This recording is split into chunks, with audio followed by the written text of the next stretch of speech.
Well, as you said, this is a show car. Show car means that everything that you see is doable in terms of production. But so far, we have not made a decision to productionize this. We are showcasing it here in the Auto Expo to see a reaction that we get from the visitors here, and that's the purpose of show car. This is not the kind of vehicle that India is used to. It's a fastback. It's a coupe.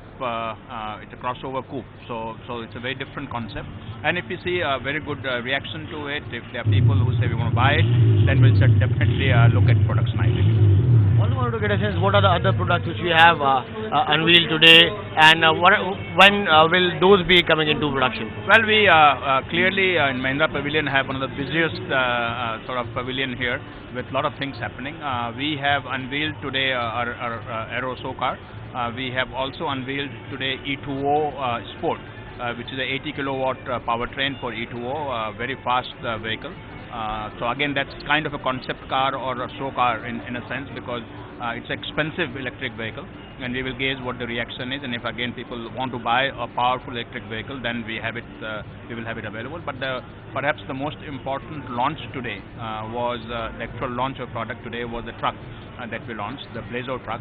This is a new series of trucks that we have developed using common rail technology, meeting BS4 emission norms, though that are not required legally in India today, required in 2017 for trucks, so meeting emission norms, BS4, and also introducing the fuel smart technology, which is the key to the fuel efficiency that we are committing on this product, where the driver decides based on the road terrain what kind of setting they want to be. And I think first time ever in India that any auto manufacturer has given a warranty or a guarantee about taking the truck back if certain things are not met, and we are guaranteeing that this truck will be giving better fuel efficiency than the current truck of the customer. If not, we'll take the truck back. And we are also guaranteeing that if we cannot get a breakdown truck up and running in 2 days, we will give 1,000 rupees per day as compensation to the customer. So these are very bold moves, but moves that are based on our confidence in the truck, that this truck is now ready to be able to give that kind of confidence offer to the customer. Doctor, I'll come to trucks, but one question which everybody wants to really know at this point of time after the launch of KUV, how has the response been at this point of time? Extremely good. TUV 300 is selling about 30 vehicles a month. There is very good demand for it. One of the questions that I was asked at that time was, will it cannibalize Bolero? It has not. Bolero stands still at about 6,500 vehicles, which is what we're expecting. Between the two together, we are doing more than 10,000, and we have a fairly steady inflow of the order happening, and our first capacity is matching with the order. So we are quite happy with the response. And about the KUV 100? KUV 100, in fact, is amazing in terms of the kind of interest that that vehicle has generated in people. We have about 2.5 million visitors to our website of KUV 100. We have more than 100,000 inquiries, and we already have a 3-month wait period on that vehicle. And every day we are getting about 450 to 500 new orders against a capacity of 200. That means every day we are adding one more day to the wait list. So we're quite happy with the response. Are we really looking to invest in the capacity to get the waiting period down? Or? Well, see, capacity is always something that one has to be careful, because there is always initial demand. And as you have seen in most vehicles in India, with almost no exception, that after the initial very high demand, it sort of tapers down to a number. So we have to kind of estimate what the taper down number will be, and we have decided that we are going to go from the current capacity of about 5,000 to 7,500 in August. So that we have already invested in. Beyond that, we are going to wait and see what kind of number we get. 7,500 is a very good volume for a product. Consistently, we'll be very happy. Or if the demand goes beyond that, we'll be even happier and invest in. Doctor, wanted to get a sense, how do you look at 2016, and what is going to be the product pipeline from the side of M&M? Sorry, can you say that again? How does 2016 look like for you? 2015 was the year of launch for us.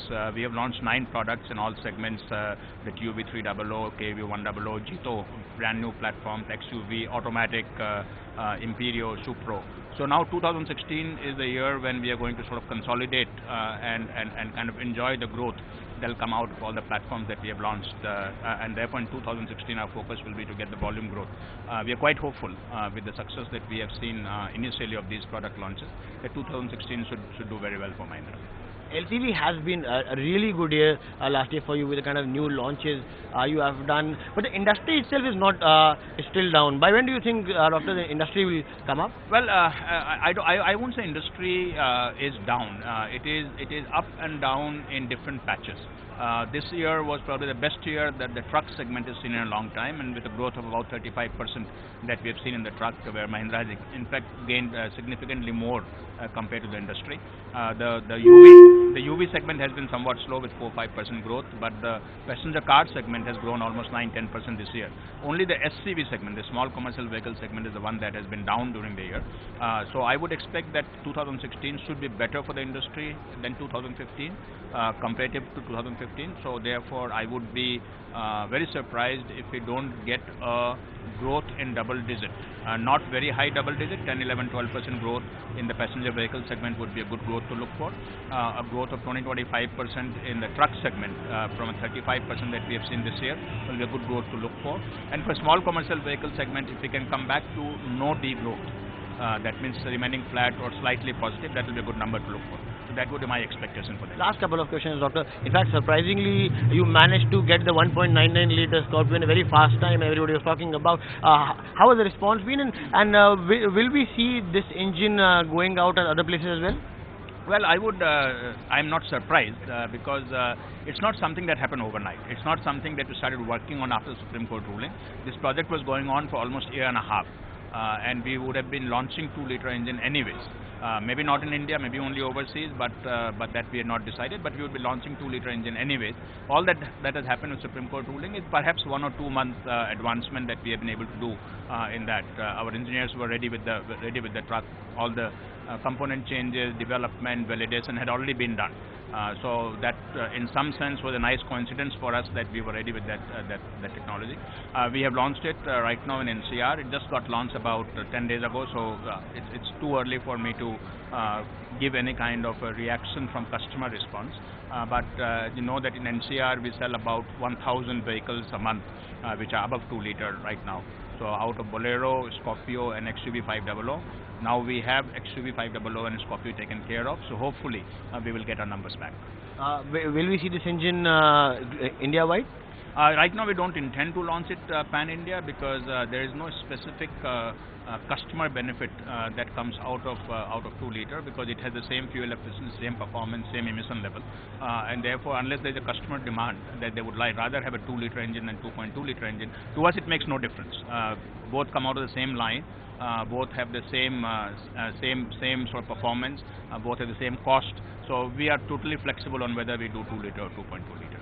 Last question, Doctor. The crash test norms are about to come from 2017 and 18. What kind of changes will Mahindra have to do in their portfolio?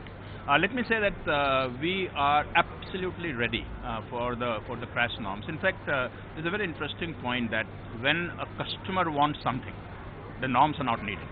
Okay, norms are needed only when customer does not want something. Today, the Indian consumer has really evolved and giving value to safety. And therefore you will see that most automakers in their new launches are not waiting for the 2017 or 2019. In fact, they are being launched with the emission crash norm being met. For example, KV 100 meets the crash norm. We are offering airbag as an option even in the base version. The only thing that will change is that airbag, instead of being an option, will have to become standard to meet the crash norms. So most new products are meeting the crash norms already with perhaps an optional airbag. So I don't see any difficulty in meeting crash norms in the time frame that has been stipulated for meeting the crash norms. And the current product, sir?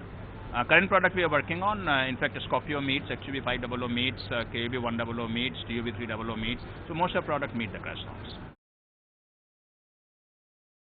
Find us on Facebook at facebook.com/etnow and don't forget to click the like button. You can also follow us on Twitter at etnowlive. To stay updated with all our programming, hit the subscribe button on our YouTube channel by logging on to youtube.com/user/etnow.